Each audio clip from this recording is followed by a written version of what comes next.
આદિવાસી સમાજની કબડ્ડી રમતનું આયોજન કરવામાં આવ્યું હતું। અમીરગઢ તાલુકામાં આજે કબડ્ડી રમતનું આયોજન કરવામાં આવેલ, તેમાં તમામ જાગૃત યુવાનો દ્વારા રમત રમાડવામાં આવી। આ કબડ્ડી ખેલમાં સામેલ થવા અમીરગઢ તાલુકાના અલગ અલગ ગામોની ટીમ બનાવી ભાગ લેવામાં આવ્યો હતો।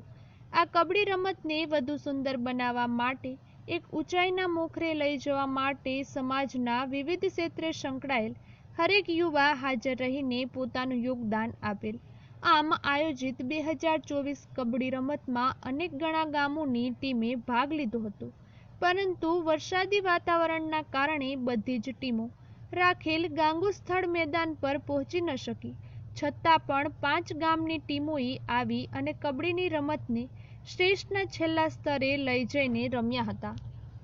કબડ્ડી ખેલમાં ભાગ લીધેલ ટીમ 1 રામપુરા વડલા, 2 ખુણિયા, 3 ગાંગુ, 4 ધનપુરા વિરમપુર આ ટીમો રમવા આવેલ અને તેમાં ધનપુરા ટીમે તમામ બીજી ટીમોને શ્રેષ્ઠને બેસ્ટ ટક્કર આપી બધી ટીમોને હરાવી ફાઇનલ જીત પોતાના નામે કરી હતી અને વિજેતા ટીમને ટ્રોફી તથા રોકડ ઇનામ 2500 ભેટ આપીને તેમને ભવિષ્યમાં શુભેચ્છાઓ પાઠવી હતી।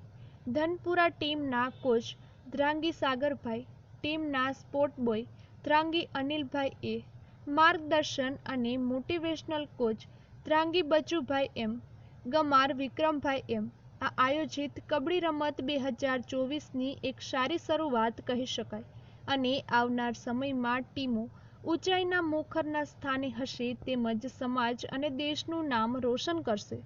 રિપોર્ટર લલિત કુમાર, અમીરગઢ।